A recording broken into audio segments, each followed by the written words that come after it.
The Mediterranean sun blazed overhead in early 1944. Silver wings caught the morning light as strange fighters approached Italian territory. From their positions at the airfield, veteran pilots of Italy's Air Force studied these approaching aircraft with practiced eyes. "Americans again," one pilot muttered while crushing his cigarette underfoot. "Another disappointing fighter design, no doubt. Look what they've been delivering to us lately. Those bulky Thunderbolts. Those strange twin-tailed Lightning aircraft. Now we have this new one. What's their name for it?" "Mustang," came the reply. The airmen exchanged glances, filled with knowledge earned through years of combat. These Italian aviators had spent countless hours battling Spitfires and Hurricanes. They had developed deep respect for British engineering excellence through bitter experience in aerial duels.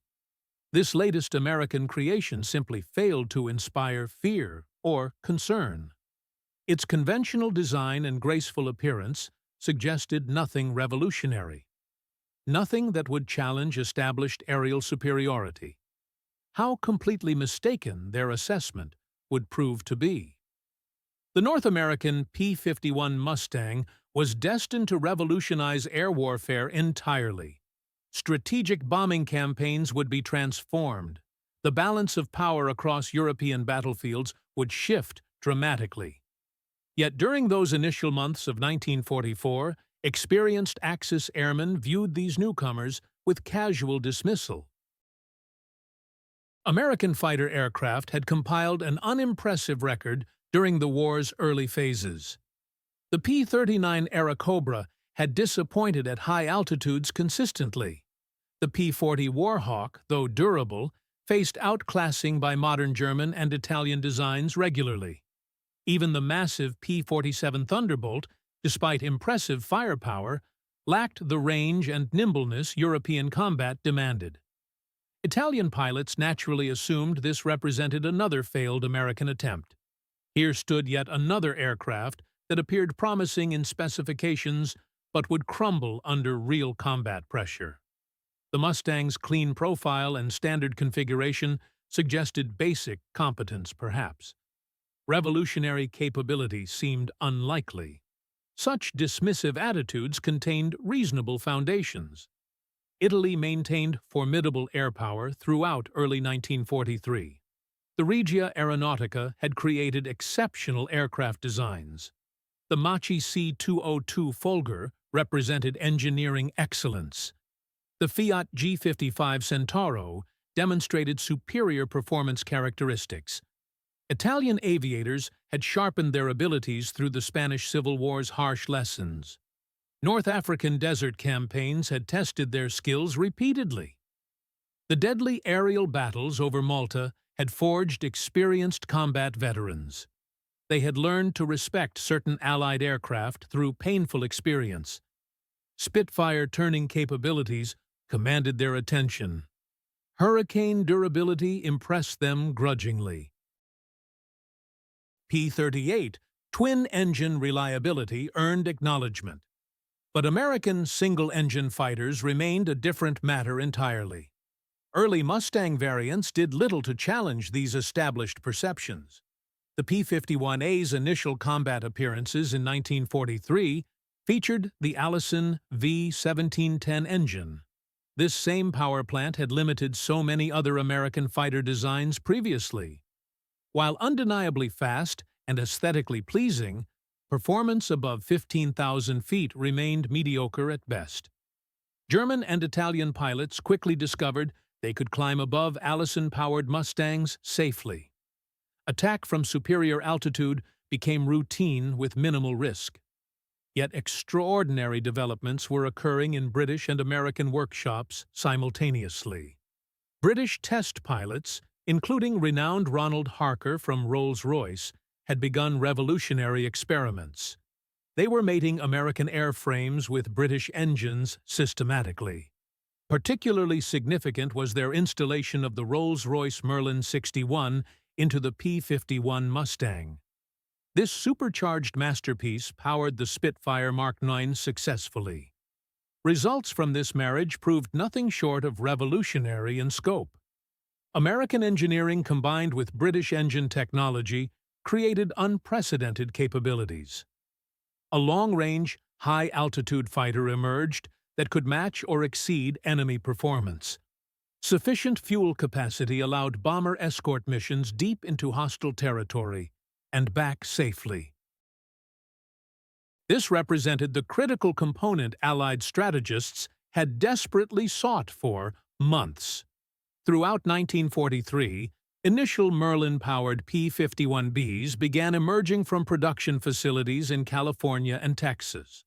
Aerial warfare was about to experience fundamental transformation forever. The full impact would only become apparent when these fighters reached operational squadrons during late 1943 and early 1944. Timing could not have proven more critical for Allied operations. By autumn 1943, the strategic bombing campaign against Germany faced severe crisis. American heavy bombers operating in daylight without adequate fighter escort suffered catastrophic losses regularly. The infamous Schweinfurt raids of October 1943 cost the 8th Air Force 60 bombers in one day alone. Such unsustainable loss rates threatened to terminate the strategic bombing campaign entirely. Dramatic change was required immediately to prevent complete failure. Meanwhile, Italy's war situation deteriorated rapidly throughout this period. The Allied invasion of Sicily in July 1943 had exposed Italian defense vulnerabilities completely. By September, Italy had surrendered officially, though German forces continued occupying northern peninsular regions. This created complex and confusing circumstances for Italian pilots nationwide. Some joined co-belligerent forces fighting alongside Allied units. Others remained loyal to the fascist government now headquartered in northern Italy under German protection. Still others simply attempted survival in a country torn apart by civil warfare. Into this chaotic environment, the first P-51Bs began appearing in significant numbers operationally.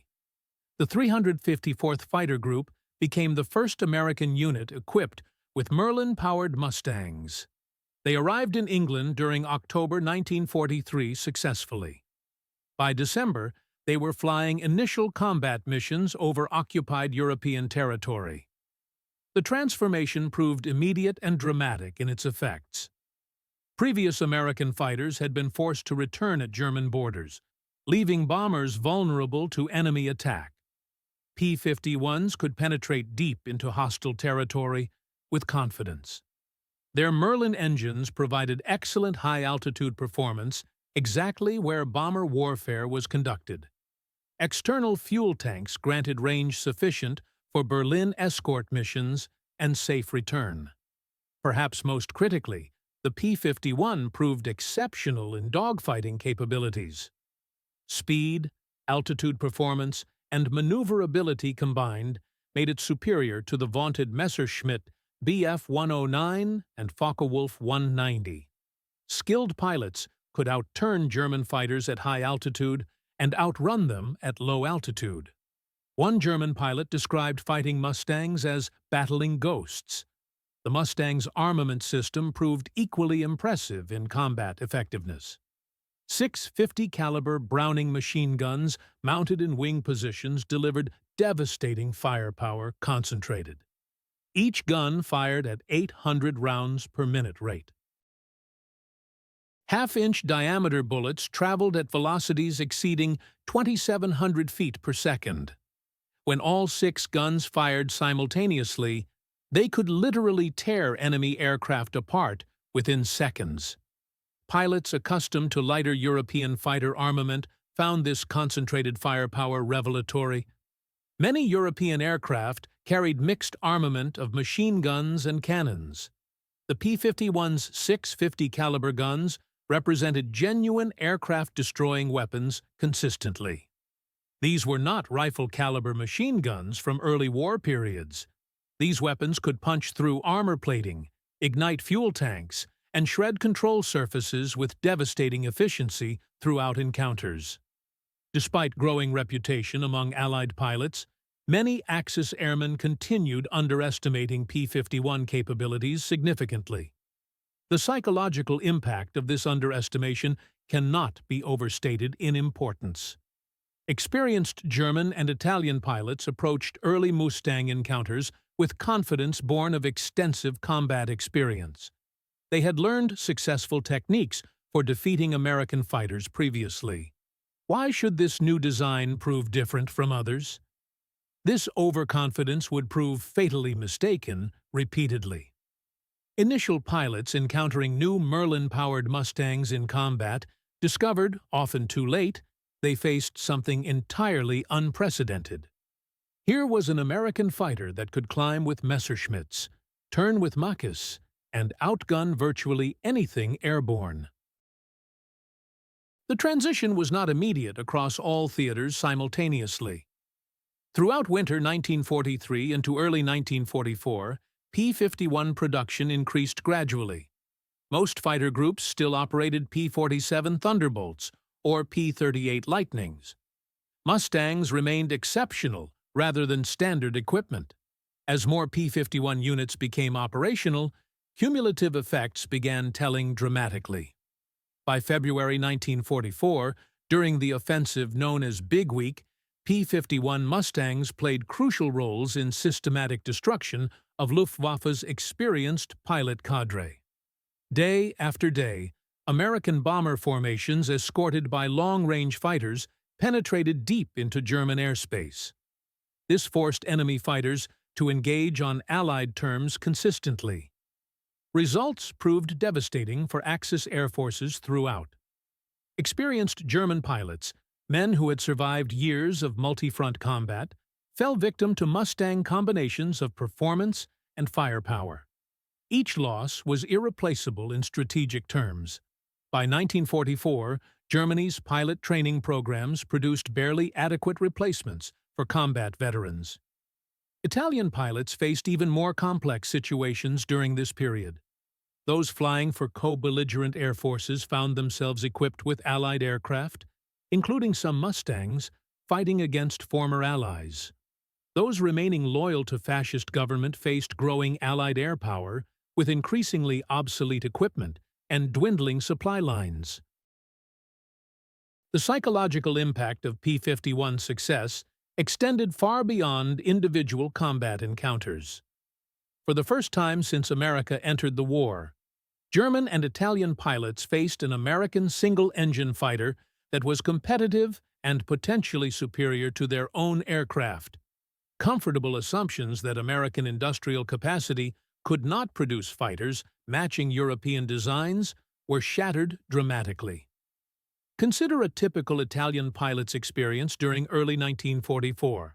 Perhaps he was a North African campaign veteran who had learned to respect Spitfire performance, but remained confident in his ability to handle American fighters.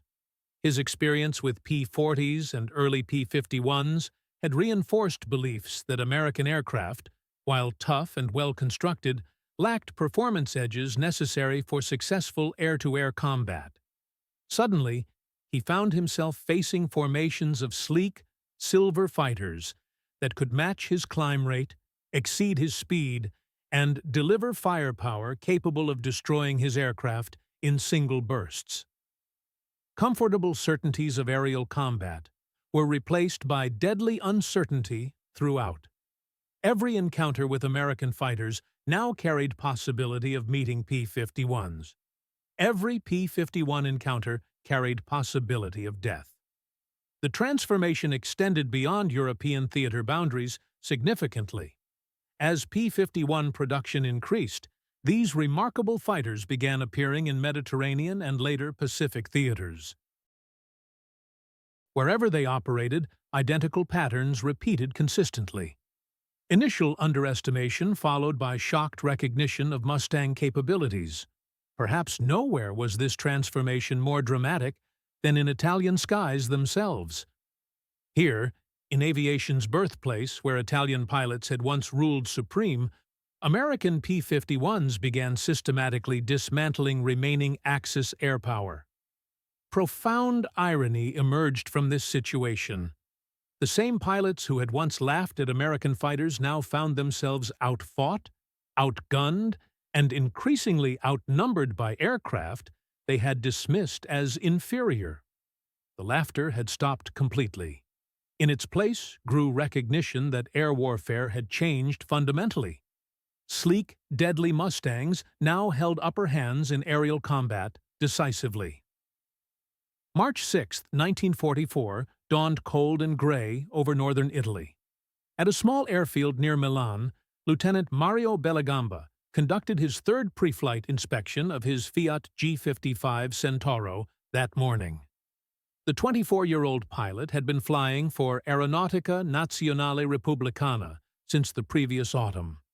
He was among Italian airmen who had chosen loyalty to Mussolini's fascist government after Italy's surrender to Allied forces. His aircraft represented one of Italy's finest fighter designs ever produced. Sleek, powerful, and deadly in experienced hands, it inspired confidence. Bellegamba had legitimate reasons for this confidence. His logbook documented over 300 combat hours with 11 confirmed victories against Allied aircraft. He had engaged Spitfire Mark 9s over Sicily successfully. He had outmaneuvered P-51 Lightnings over Rome. He had sent more than one American bomber tumbling earthward in flames. This morning, as he climbed into his Centauro's cockpit, he was about to encounter something that would shatter his assumptions about American aerial capability forever. The mission briefing had seemed routine in all respects. American heavy bombers were approaching from southern directions, likely targeting industrial facilities around Milan. Intelligence reports suggested usual escort patterns, probably P-47 Thunderbolts, that would turn back at Italian borders. Maybe a few P-38 Lightnings with better range, but questionable high-altitude performance. Bellegamba and his squadron mates felt confident they could handle whatever Americans deployed against them. They were completely wrong. As Italian fighters climbed toward intercept altitude of 28,000 feet, Bellegamba spotted the American formation. Dozens of B-17 flying fortresses droned northward steadily. Their aluminum surfaces glinted in morning sunlight brilliantly. But something differed about this particular raid significantly. Usually, by the time American bombers reached this depth into Italian territory, they flew alone, abandoned by short-legged escort fighters. Today, however, sleek single-engine fighters still flanked the bomber formation. Aircraft that Bellegamba didn't recognize immediately appeared threatening. Bandits, 2 o'clock high, crackled over his radio communications. Bellegamba squinted upward and felt his blood run cold suddenly. Descending out of the sun came a fighter formation unlike anything he had encountered previously. They moved with predatory grace while maintaining perfect formation discipline. They closed rapidly on his squadron with obvious skill. These were not familiar chunky silhouettes of P-47s, clearly. Neither were they distinctive twin booms of P-38s, obviously. These represented something entirely new and threatening. "Mustangs," whispered his squadron leader over radio communications. His voice carried sudden tension noticeably. "American P-51s. I count 12 of them approaching." The engagement that followed lasted barely 3 minutes duration. Those 3 minutes would fundamentally alter Bellegamba's understanding of aerial warfare permanently. As the lead P-51 rolled into attack dive position, Bellegamba pulled his Centauro into climbing turn maneuver. He felt confident that his fighter's excellent high-altitude performance would provide tactical advantage. For a moment, strategy seemed potentially successful. The Italian fighter climbed beautifully with engine pulling strongly in thin air, but the Mustang stayed with him consistently. Not only stayed with him, but began closing distance with alarming speed. Bellagamba's eyes widened as he realized this American fighter was not struggling at altitude like early P-51s he had encountered months before. This aircraft was climbing as well as his Centauro, perhaps even better. The first burst of 50 caliber fire passed just behind Bellagamba's tail section. Heavy bullets made distinctive crackling sounds as they tore through surrounding air. He threw his fighter into diving turn, hoping to use Centauro's excellent roll rate for escape. Again, the Mustang followed relentlessly. Its pilot displayed skill level that surprised the Italian veteran completely. The second burst found its mark with devastating accuracy. 6 streams of 50 caliber bullets converged on Bellagamba's fighter like fingers of a deadly hand. Heavy projectiles, each weighing nearly 2 ounces and traveling over 2,700 feet per second, struck the Centauro with devastating effect. First bullets punched through the fighter's aluminum skin as if it were paper. Others shattered the canopy, filling cockpit with glittering fragments. Still more found the engine, tearing through cooling lines and igniting fuel vapors dangerously. In less than 2 seconds, Bellagamba's beautiful Centauro transformed from graceful predator into tumbling wreck. Fire erupted from engine compartment violently. Black smoke poured from ruptured oil lines continuously. The control stick went dead in his hands as hydraulic fluids sprayed across instrument panel surfaces. The Italian pilot barely had enough time to register what was happening before fighting for his life. He struggled to escape his dying aircraft desperately. As Bellagamba's parachute blossomed above burning wreckage of his fighter, he watched in stunned disbelief. The P-51 that had destroyed him pulled up in graceful climbing turn and immediately engaged another squadron member. Within minutes, 4 Italian fighters had been shot down completely. The American formation continued northward without losing a single aircraft. This scenario played out repeatedly across European skies throughout spring and summer 1944. From Norway to Sicily, from Atlantic coast to Polish borders, experienced Axis pilots confronted American fighters that exceeded expectations in every measurable way. Comfortable assumptions that had sustained German and Italian airmen throughout early war years crumbled under bitter experience weight. Colonel Hans Weiss, a Luftwaffe veteran with over 40 victories credited, described his first P-51 encounter in post-war memoir writings. "We had been told they were just another American fighter," he wrote clearly. "Heavy, crude, built for quantity rather than quality specifications. We expected to handle them as we had handled Thunderbolts and Lightnings previously. But when they appeared over Brandenburg that April morning, we knew immediately that something had changed fundamentally. These aircraft climbed like rockets, turned like dancers, and fired like thunderstorms unleashed." The Mustang's 50 caliber armament proved particularly devastating to pilots accustomed to lighter weaponry systems. European fighters typically carried mixed machine guns and cannons, often with different ballistic characteristics that complicated aiming procedures. P-51's 650 caliber Brownings, by contrast, delivered concentrated streams of heavy bullets that maintained effectiveness at long ranges.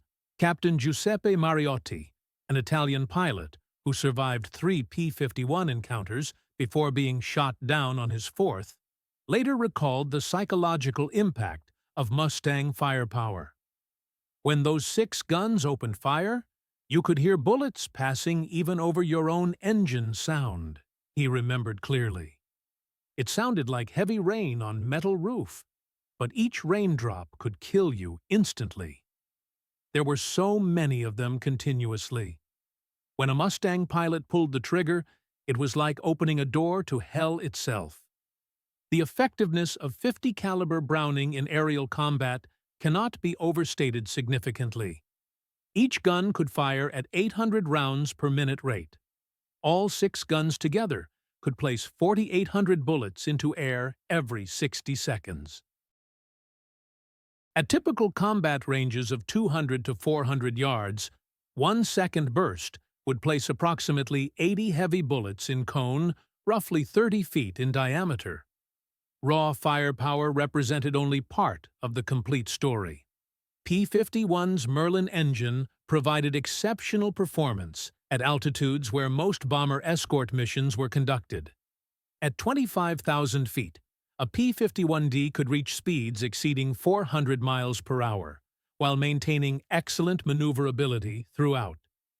Climbing performance matched or exceeded that of best German fighters available. Diving speed was limited only by pilot's nerve and aircraft's structural limits. Perhaps most importantly, Mustang could maintain this performance while carrying sufficient fuel to escort bombers deep into enemy territory. Addition of external fuel tanks extended P-51's range to over 1,600 miles. This allowed accompanying bombing raids to Berlin, Munich, and other targets previously beyond Allied fighter escort reach. This combination of range, performance, and firepower proved lethal to Axis air forces already stretched thin by years of warfare. By summer 1944, German and Italian pilot training programs produced barely adequate replacements for experienced combat veterans. Each seasoned pilot lost to P-51 guns was irreplaceable strategically. Mustangs were claiming them at unprecedented rates consistently. Psychological impact on surviving Axis pilots was profound and lasting. Major Franz Stiegler, a Luftwaffe ace who flew against P-51s throughout 1944, later described growing sense of hopelessness that pervaded German fighter squadrons. Every mission became a roll of dice, he recalled years later. You might encounter P-47s or P-38s and have reasonable chance of survival. But if you saw those distinctive wing profiles of Mustangs, you knew some of your friends would not be coming home. Italian transformation was perhaps most dramatic of all theaters. Remnants of once proud Regia Aeronautica found themselves increasingly outmatched by superior opposition. Italian aircraft production had virtually ceased by 1944 completely. Replacement parts for existing fighters were scarce throughout. Pilots who had once flown excellent Machi C-202s or Fiat G-55s now found themselves forced to make do with older, less capable aircraft. They faced ever-increasing numbers of state-of-the-art American fighters. For Italian pilots still fighting alongside German forces, situations were particularly bitter. Men like Bellegamba had chosen to continue fighting out of loyalty to fascist ideals. They discovered their sacrifice was essentially meaningless strategically. War's tide had turned decisively against Axis powers. No amount of individual heroism could alter that fundamental reality. The human cost of this transformation was staggering in scope. During first 6 months of 1944, P-51 Mustangs were credited with destroying over 2,000 enemy aircraft in air-to-air combat. Each victory represented not just a machine destroyed, but often an experienced pilot killed or permanently removed from combat. By contrast, P-51 losses during same period totaled fewer than 300 aircraft. This kill ratio of nearly 7-to-1 reflected not just Mustang's superior performance, but also growing disparity in pilot quality between opposing sides. American replacement pilots arrived in Europe with hundreds of training hours completed. This included advanced instruction in aerial gunnery and combat tactics. Their Axis counterparts, by contrast, often entered combat with minimal training and little understanding of tactics needed to survive against superior Allied fighters. Strategic implications of Mustang's success extended far beyond individual air battles. For the first time since strategic bombing campaign beginning, Allied bombers could penetrate deep into enemy territory with reasonable confidence of survival. Crippling losses, that had forced temporary suspension of daylight bombing in late 1943 became things of the past. By D-Day, June 6, 1944, Allied air superiority over Western Europe was virtually complete. German air opposition to Normandy landings was negligible throughout. Fewer than 30 Luftwaffe aircraft appeared over invasion beaches during entire first day of operation. Contrast with earlier amphibious operations, where German air attacks had posed serious threats to Allied shipping, was stark and telling. Mustang impact on Pacific War was equally dramatic, though it came later in conflict. When P-51s began flying from Iwo Jima in early 1945, they brought Japanese home islands within range of single-engine fighter escort for first time. Psychological impact on Japanese defenders was immediate and demoralizing. Sight of American single-engine fighters over Tokyo itself demonstrated that Japan's situation was hopeless completely. For individual pilots, both Allied and Axis, P-51 advent marked fundamental shift in aerial warfare nature. American and British pilots suddenly found themselves equipped with fighter that was not merely competitive with enemy aircraft, but demonstrably superior in most combat situations. Boost to Allied pilot morale was incalculable in value. Conversely, German and Italian pilots faced disheartening realization they could no longer count on equipment superiority to offset growing disadvantages in numbers and pilot quality. Comfortable assumption that European engineering would always produce superior fighters had been shattered by American aircraft that combined best of both continents' technological achievements. Stories of individual encounters became legend among both sides. There was mourning over Austria when single P-51 pilot took on entire squadron of Messerschmitt Bf-109s and emerged victorious. There was afternoon over northern Italy when 4 Mustangs destroyed entire formation of German transport aircraft in less than 5 minutes. There was dawn patrol over France when P-51s caught group of Luftwaffe aces on ground and eliminated them before they could take off. Each engagement reinforced growing reputation of Mustang as pilot's aircraft, fighter that responded to pilot intentions with precision and power. Unlike some American aircraft criticized for being overly heavy or difficult to fly, P-51 earned universal praise from those who flew it in combat. Captain Chuck Yeager, who flew P-51s with 357th Fighter Group before becoming test pilot, later described Mustang as perfect fighter airplane. His sentiment was echoed by pilots throughout Allied air forces. Men who had flown Spitfires and Hurricanes, P-47s and P-38s, found in P-51 combination of characteristics never before achieved in single aircraft design. War's end in May 1945 brought opportunity to assess full impact of Mustang contribution to Allied victory. Statistics were impressive throughout all theaters. P-51s were credited with destroying nearly 5,000 enemy aircraft in air-to-air combat, more than any other Allied fighter type in service. They had escorted thousands of bombing missions deep into enemy territory, making possible systematic destruction of German war production. Perhaps more importantly, P-51 had fundamentally altered balance of power in aerial warfare. Comfortable European assumption that American industrial might could not produce fighters to match best that Germany and Italy could offer had been decisively shattered. In its place was new respect for American engineering and recognition that tide of technological innovation had shifted decisively westward. For Italian pilots, who had initially dismissed P-51 as just another inferior American fighter, war's end brought bitter recognition of how completely they had misjudged their opponent.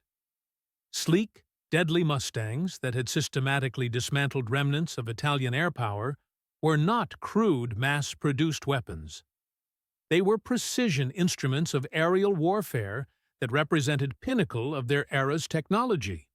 Laughter that had greeted Mustang first appearance over Italian skies had long since been replaced by silence of empty airfields and memories of friends who had underestimated American opponents once too often. In the end, P-51 Mustang had proven to be exactly what its designers had intended: the finest all-around fighter aircraft of Second World War. As sunset fell on European conflict in May 1945, lesson was clear to all who had participated in aerial war. Those who had initially laughed at P-51 Mustang had learned, often at cost of their lives, that American engineering could indeed produce fighter aircraft to rival best in world. Age of unquestioned European superiority in military aviation had ended, replaced by new era in which American industry and ingenuity would set standard for military aircraft design. Mustang legacy extended far beyond confines of World War II. Its influence could be seen in every subsequent American fighter design, from jets that followed immediately after war to sophisticated aircraft that patrol today's skies. Perhaps its greatest legacy was demonstration that when American industrial might was properly focused and directed, it could produce weapons that were not merely adequate, but genuinely superior to anything enemy could field. For those who lived through transformation from dismissed newcomer to dominant predator, P-51 Mustang remained symbol of how quickly fortunes of war could change. How dangerous it could be to underestimate one's opponents completely. Italian pilots who had once laughed at American fighters learned this lesson the hard way. In unforgiving arena of aerial combat, where mistakes are rarely forgiven and second chances seldom offered.